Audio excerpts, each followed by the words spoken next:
In today's lecture, we're going to look at a new idea called a path integral. Okay? Now, a path integral allows us to integrate over curves and curves in two-dimensional regions and three-dimensional space. Now, the integral that you've seen, for example, at school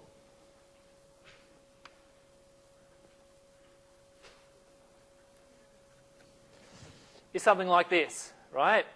Now, the region of integration there is just a straight line segment. Well, what happens if you want to integrate functions along non-straight line segments? This particular region of integration here is only, I guess, in one dimension. What happens if we want to integrate in higher dimensions? Now, you've already seen things like double integrals, triple integrals. What we're going to talk about today is integrating functions in space with respect to the arc length. Okay?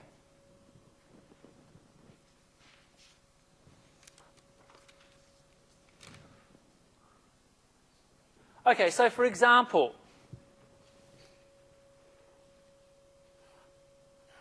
suppose I have a helix and I have a function of, say, 3 variables that's defined on that helix, a real valued function. Right? Can I integrate that function over the helix? So that's one of the questions that we're going to pose and answer today. We're also going to look at applications. In the previous lecture, we looked at the applications of double integrals to calculating the mass of two-dimensional plates and things like this. Here, we're going to look at the case where, for example, this helix represents a coil or a spring, and we know the density at any point in the spring. What we would like to do is calculate the total mass of the spring.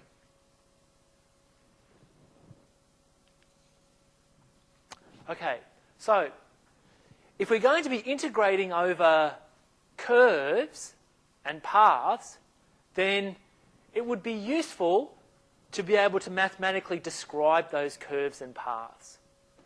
Okay, now in the first half of this course, you saw vector functions of one variable. Okay, so this function here is a vector valued function of one variable t. Now we say that a vector valued function parameterizes a curve, here I've denoted it by curly c, on this interval if the image of the vector function traces out the curve curly c. All right? So to give you a very simple example, suppose that my curve is a unit circle in the plane, xy plane. Can we parameterize that curve? Well, yeah, it's very easy.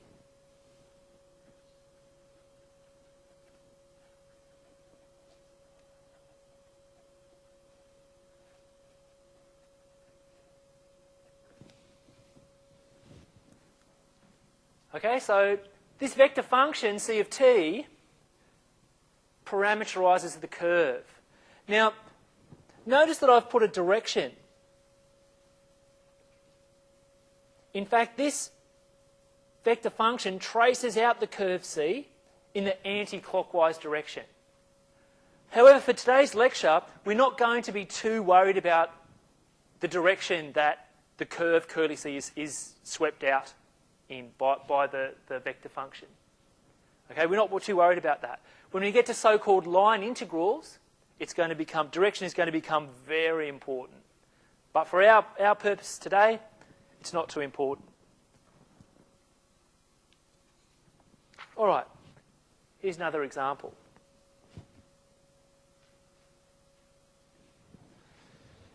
Here we have a helix. And if I define the vector function c of t by cos t sine t t for t between 0 and pi, well, the vector function c of t traces out, the image of the vector function c of t traces out this bottom part of the helix. Okay? Can anyone think of another parameterization for that red curve, that part of the helix? There's more than one way, of course, to parameterize curves.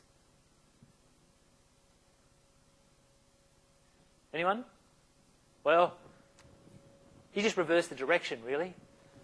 In this case, we start here, and as t increases, we go up to here. Of course, you can start here and go back the other way. It'll still trace it out. All right. The other parameterization then would be something like minus cos t minus sine t minus t for t between minus pi and 0. Okay? Okay. All right. Now, before we actually get to what a so-called path integral is, probably a better term is curve integral, by the way, because we're integrating over curves. Let's actually discuss how to compute these things. So we'll just discuss the computation and then worry about the theory a little later. Now, a few assumptions. First of all, we assume that we have a parameterization for a given curve, and a function f of 3 variables is continuous. C dash is a continuous vector function. This is how we define the path integral. Notice that it's written with this ds notation. Okay, now the ds means the arc length element. All right. Also notice that we have this curve c, curly c, in the integral sign. Now, we can reduce this in the computation to just an integral that we know and recognise. Okay, here the lower and upper limits of integration are from here. F is evaluated along the parameterization, c of t. And this here is the magnitude of the vector function c dash of t. So we multiply these two things together and integrate them. It's quite simple. Now, in first year, you would have seen how to calculate the arc length of a curve. Okay, you may have not used this notation, but this is actually, you would have seen this in first year, right, or possibly even at school. Okay, so just a little bit of notation. Here, c of t is just x of t, y of t, z of t. F of c of t is as you would expect. The magnitude is written like this. This is the way it's written in first year. All right? And of course, to calculate the derivative of a vector function of one variable, you just go through and differentiate each component. In this case, with respect to t.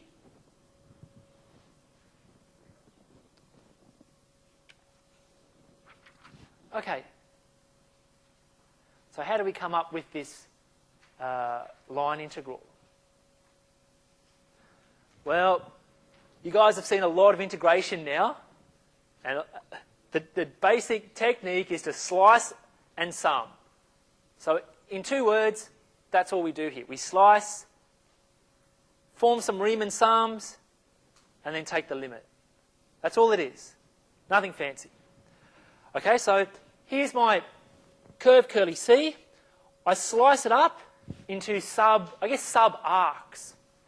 Each sub-arc has arc length delta SI.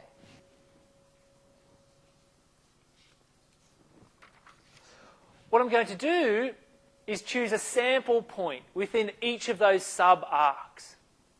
And I'll label the ith 1 p sub I. Now we consider the following Riemann sum. It's the sum of f evaluated at our sample point times the arc length of each sub-arc. Okay? So essentially what we do is we want to investigate this delta SI a little bit further and try to write it in terms of a parameterization or something like that. All right, so essentially we would like to take the limit as n goes to infinity of this and form our line integral, our path integral, sorry. Right? Now, you can see I've chosen a partition of this interval. We've assumed here that curly C has parameterization such that C dash is continuous. Right? Now that C dash is continuous is going to be important here because we're going to apply the mean value theorem for integrals.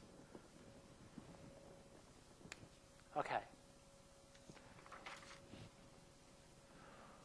All right, so let each of our subarcs be parameterized by Ct for t on this interval.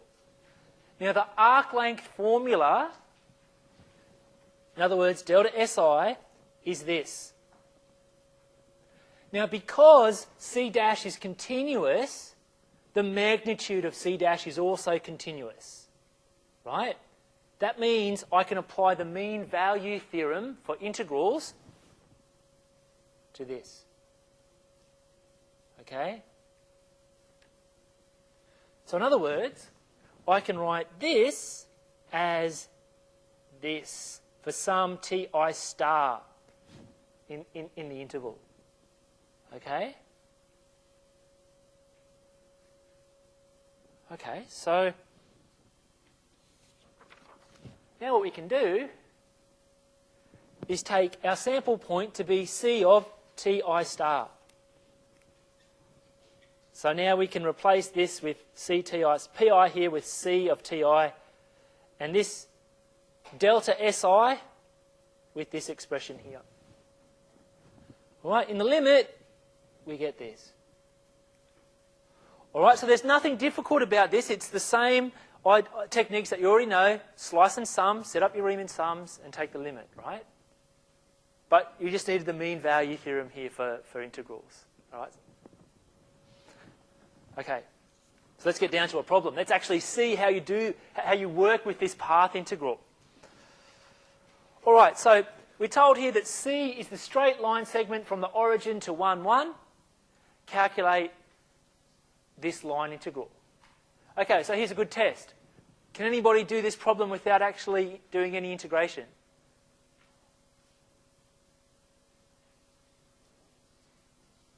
Anyone? Yes. Oh, yeah, perfect. Okay, so so can you? It's a triangle. What do you mean when you say it's a triangle? It's got a line going up. Yes. The ray, and it's got a length along the XY axis.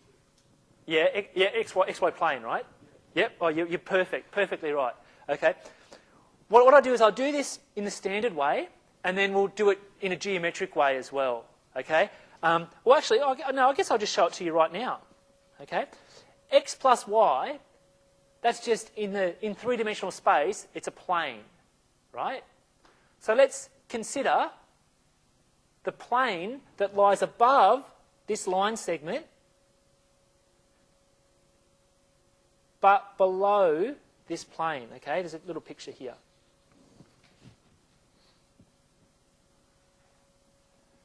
Okay, you can see here, this is actually our little line segment. And this line here is the part of the plane z equals x plus y that lies above that little line segment. So you can interpret this as the area of a fence. This is a little triangular fence, okay? So one side of this triangle. So you can easily calculate the length of the base and the length of the perpendicular height. And you come up with root 2. So at school you learn that the geometric interpretation of the integral is the area under a curve, right? With these path integrals, at least for functions of two variables, you can also have this interpretation. Right, but let's actually do the problem and work out how this all sits together. All right, the first thing we need to do is parameterize our path.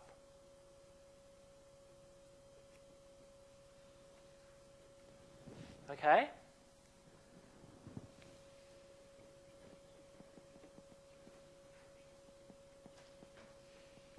So we need a vector function of one variable.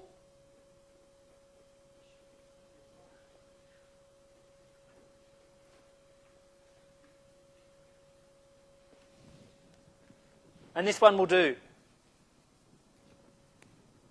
Well, where did that come from? Well, it comes from the following.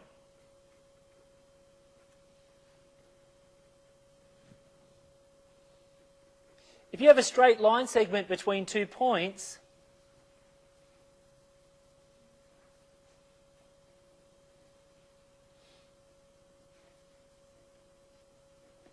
you can use this algorithm here. So that's the starting point, that's the ending point. And they're multiplied respectively by 1 minus t and t. And the interval is always from 0 to 1. Okay, it's a good formula to remember. Right? Of course, you don't have to choose that parameterization. You can choose other ones as well. All right, so what do we need? We need c dash and then the magnitude of c dash.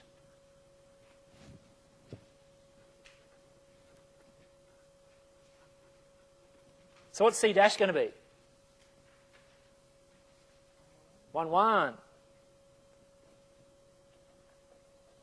And so the magnitude of c dash is going to be root 2. Now, notice that there's no t dependency here. This is just a constant. In general, there will be t's here. Okay, this just works out quite nicely for this particular example. Okay?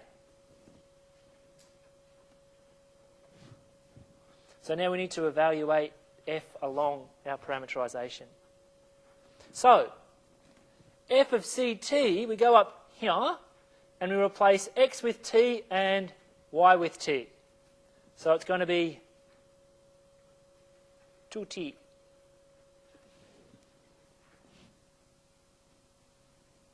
Okay, so by definition, the line integral of f, the path integral of f over c is just going to be 1, 0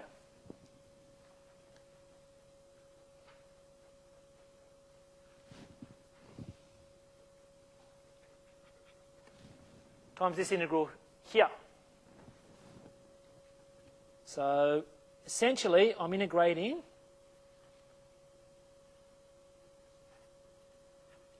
this. If I integrate that, I'll get root 2. Okay, note here I've put the upper and lower limits for this particular problem. In general, it'll just be a and b. Yes, question? C?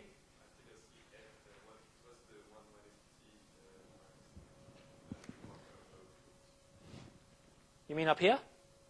Yep, so what's your question? So, okay, that's a good question. If you're asked to parameterize a straight line segment joining the points A and B, right? You would put the point A here and multiply by 1 minus t, and plus t times the point B, and for t between 0 and 1. That'll give you a parameterization for any line segment joining two given points. Okay, you don't have to choose that parameterization. It's just nice and simple because t equals 0, t equals 1, they're nice numbers to work with. Okay?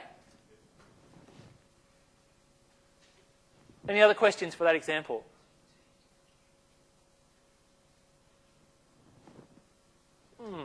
Okay.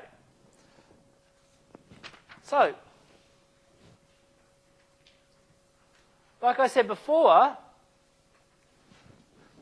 for functions of two variables, you can think of the path integral as the area of a fence, one side of a fence. Okay, we demonstrated this with the triangle. Now, of course, this has a straight base. It's much more interesting when you have a curvy base here, right? All right, here's another example.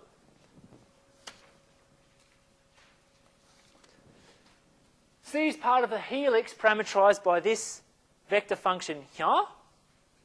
Calculate the line integral, the scalar line integral of this particular example. All right. So the nice thing here is we have our parameterization. We don't need to go out and find it.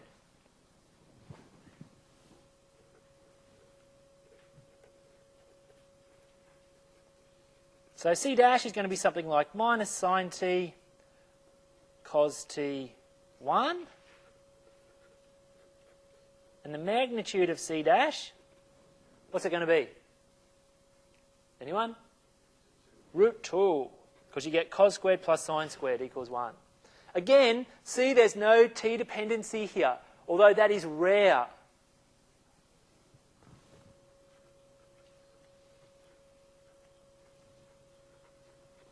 So let's evaluate f along our parameterization.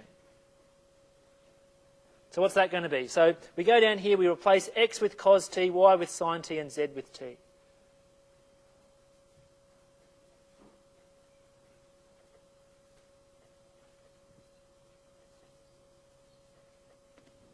Okay? So now we just put everything together. If we define this by I, then it's going to be 2 pi 0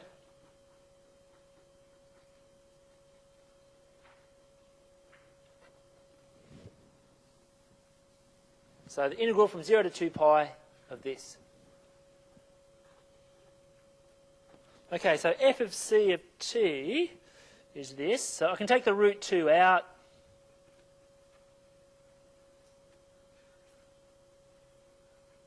All right. So now all I need to do is integrate this. Fairly easy to integrate.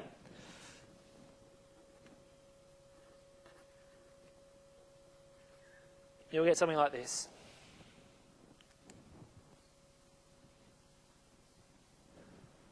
Okay, so hopefully you can see now that the path integral, or the scalar line integral, is just a generalization of the integral that you already know. And the secret in the computation is to break it down to an integration that looks familiar, like this one. Okay? All right, questions so far?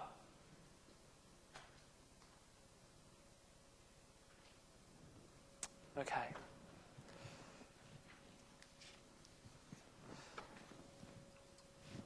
All right. Now, I guess it's natural to try to make or draw analogues between the integral that you know at school and this new path integral.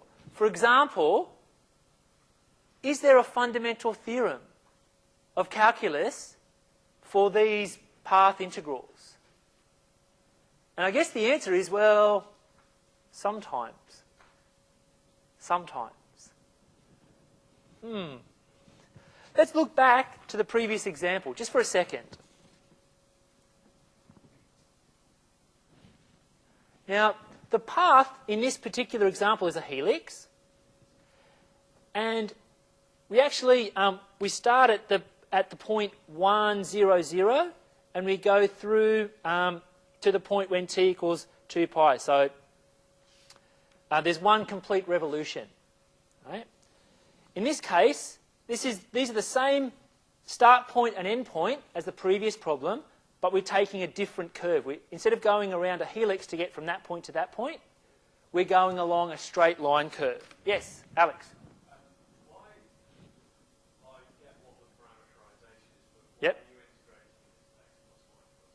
Well, it's just given. So think of this.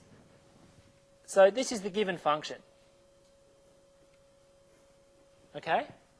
It's just a given function to integrate along a path with respect to the arc length. Are you actually finding the length? No, we're not. No. If f was identically equal to 1, then geometrically the path integral would measure the arc length of the curve C. You with me? All right, good. Good. All right, so the big question here is, does this path integral depend on the path that you take between 2 points? And the answer is, in general, yes. Okay?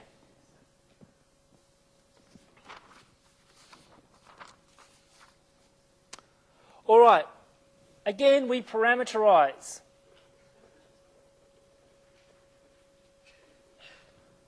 Okay? So, our starting point is 1, 0, 0. Our finishing point is 1, 0, 2 pi. And we can use something like this.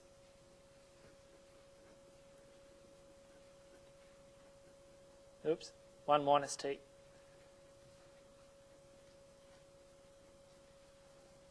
Now, this actually simplifies quite nicely down to 1, 0, 2 pi t.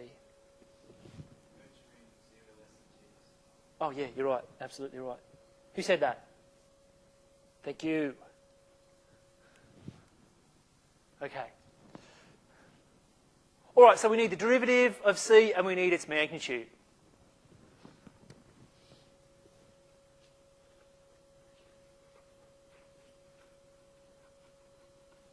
So what do we get? We're going to get something like 2 pi, 0, 0, 2 pi. And the magnitude, of course, then is 2 pi. Again, no t dependency.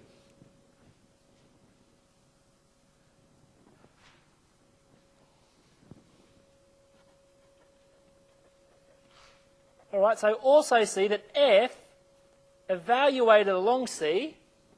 So we go up here, we replace x with 1, y with 0, and z with 2 pi t. Oops.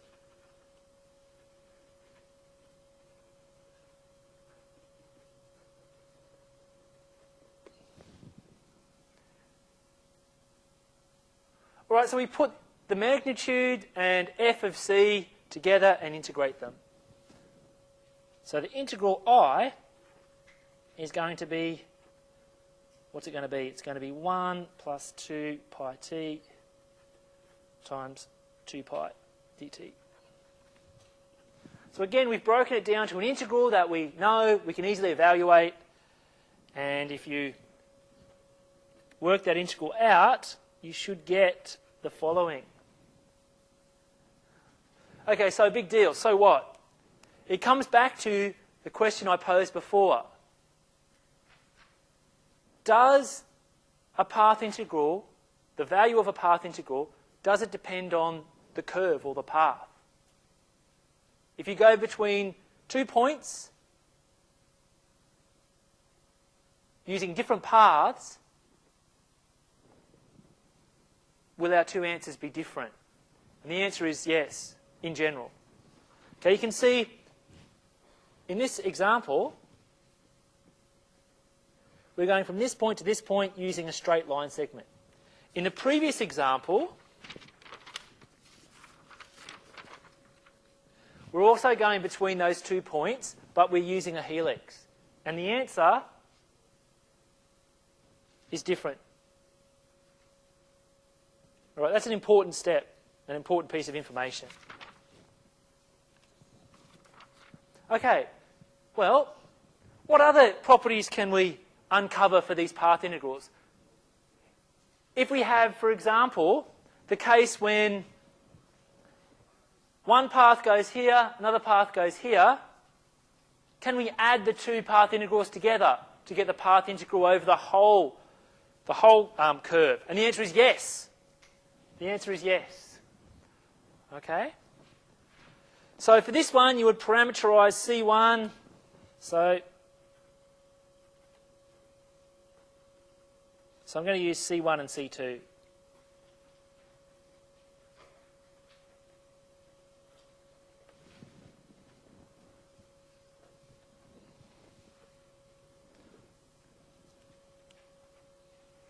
Now, C2, what's that going to be? It's going to be something like, well, the x doesn't change, so that's going to be 1. And then you start up here, and I guess you can go down here.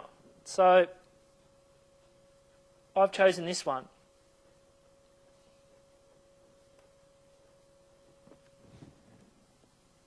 Okay, again, you can get this just by using the algorithm, or the little formula that I put up earlier for the straight line segments between 2 points.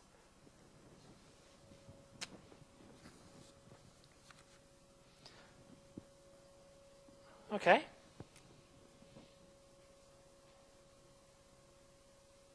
Now let's look at the derivatives. C1 dash of 1 is just going to be 1, 1. And C2 dash is going to be something like 0, minus 1. So both of these parameterizations are going to have derivatives where the magnitude is constant.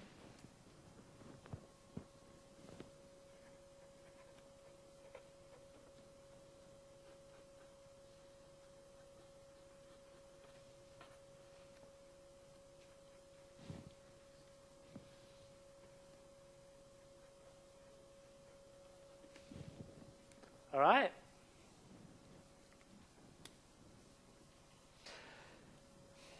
So let's evaluate f along both of those parameterizations, C1 and C2.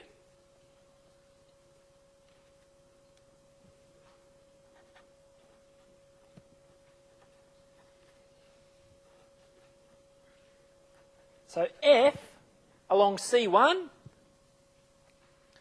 it's going to be something like t plus t squared. F along C2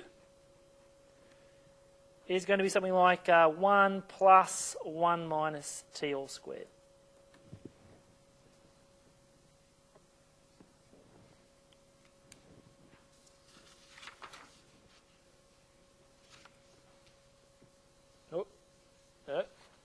Okay. All right, so now we just put our parts together and add the two path integrals together.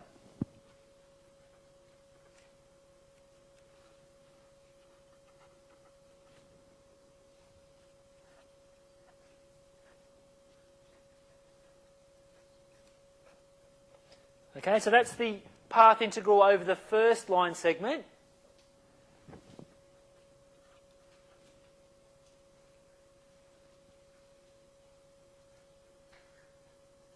And this is going to be the integral of the second line segment. Okay, so they're very simple integrals to calculate. If you work those out, you should get something like this. Okay, but you should check that.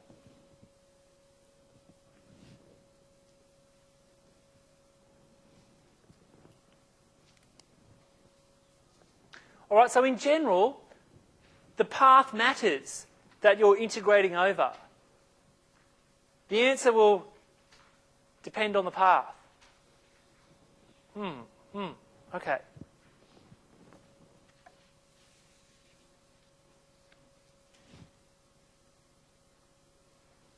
Right, anyone still going on this one? No? Okay. All right, let's look at some applications, because they matter. Why are these path integrals physically significant? Well, one answer to that question is if we have a wire or a coil or a spring lying in three-dimensional space, and we would like to calculate the total mass of that wire. if we know the density at any point in the wire, then the total mass is equal to the path integral of the density function integrated over the curve or the path C. Okay? So it's analogous to the double and triple integrals that we looked at last lecture, where you want to calculate, for example, the total mass of a plate, a two-dimensional plate. Okay. Now you can come up with this by, again, slicing and summing. Right?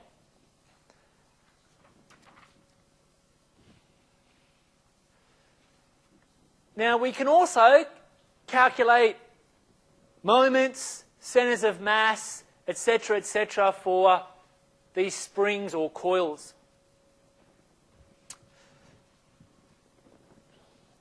In particular, path integrals provide a perfect means for this type of study.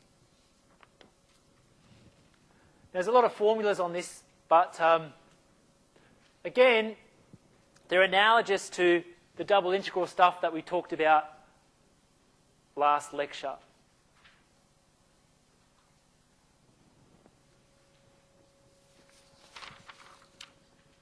Okay, so one important thing to remember here is that for these coils and wires, we use mass per unit length to measure density. Okay, so let's do an example. Here's a little something on the moment of inertia. Some more formulas, but I don't really want to talk about them at the moment. I want to actually calculate a particular example. Okay, a wire, it sits in this case, the YZ plane, and we have the parameterization for our wire. So this little red curve represents our wire. Okay? And we're also given the density at any point along our wire. The question is, calculate the centre of mass of our wire. Okay, now with these kinds of problems, symmetry is important. Okay? So, just to save ourselves some calculations, who can tell me what's the x component for the centre of mass? 0. Why? Yeah, well, because the wire essentially lies in the YZ plane. Okay? So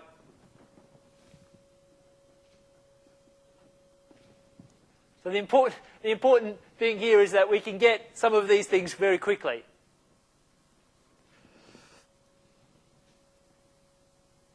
Okay, so for the other two coordinates,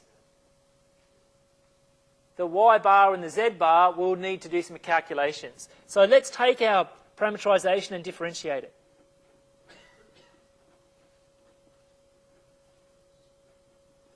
Now here I've used j's and k's. I'm just going to write it as an ordered triple here. I hope you don't mind.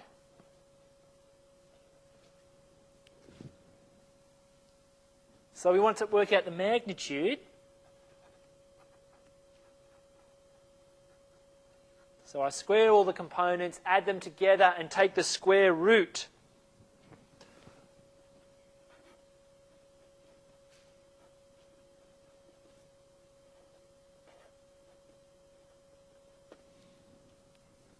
Should get something like this. Now note here we have the dependency on t. We haven't seen that before. It does actually make the integral harder in theory, but I think we're going to be okay with this one. All right, so here's our density function. That plays the role of f.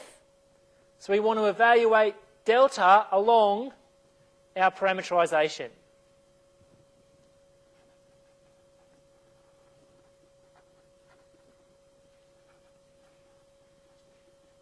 So we go up here, replace y with t squared minus 1, there's no z or x component here, so x present there, so we're going to get 15 root t squared minus 1 plus 2.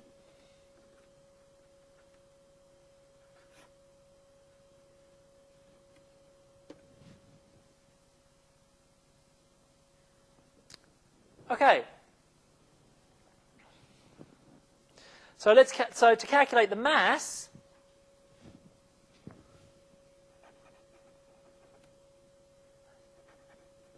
it's just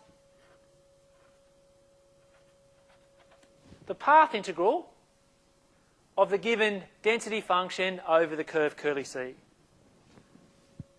So in this case, we go back to our parameterization. There are limits of integration.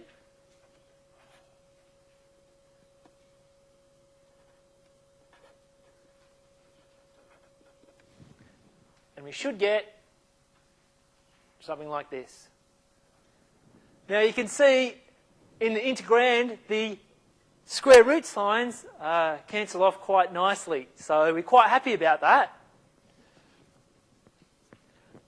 So if you cancel these square root signs and integrate, you'll get 40.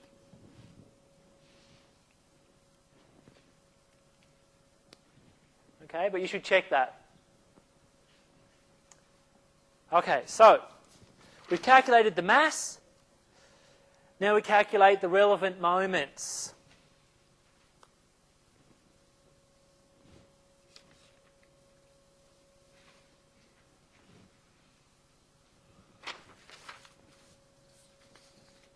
Okay, so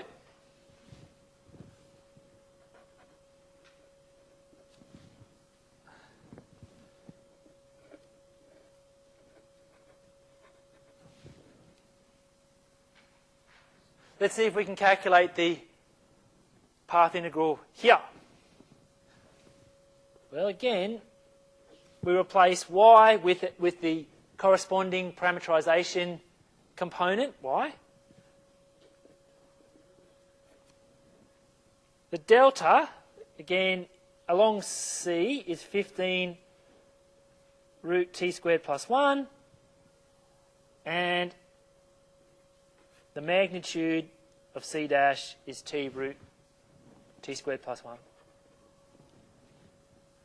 Again, we've got nice square root signs cancelling each other out, and we get down to something like this.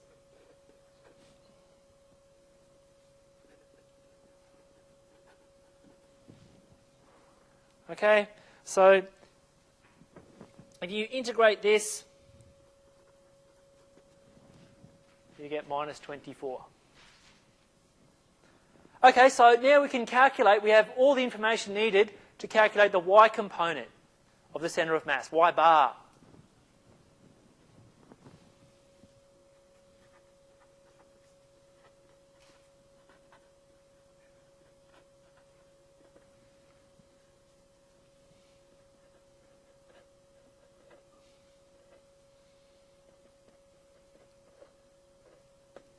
Okay, so according to my calculations, the y component is minus 3 on 8.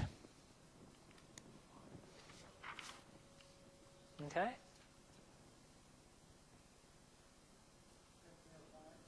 Three on 8.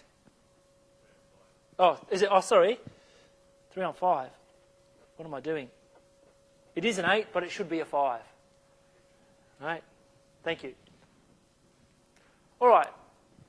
So what about the Z bar, the Z component of centre of mass? Well, you just go through and you calculate the moment that you want.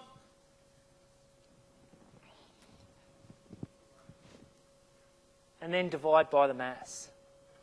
So I won't do all the calculations.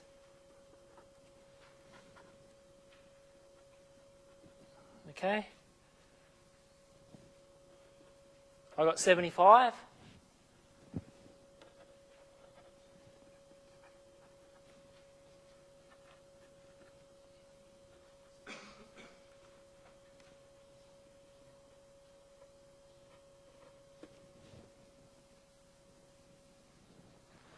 Okay, now a good check here is to go back and see if your centre of mass is actually realistic. All right, if you go back with these coordinates and look at your curve, then it actually does seem to be realistic. All right, questions, comments.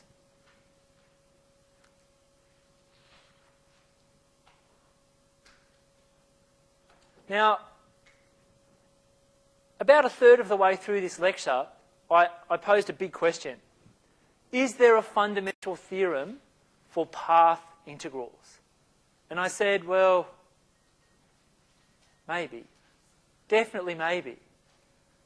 If you want something really interesting to work on, go away and try to see the conditions under which the fundamental theorem of calculus works for path integrals. Okay, I'll see you all tomorrow.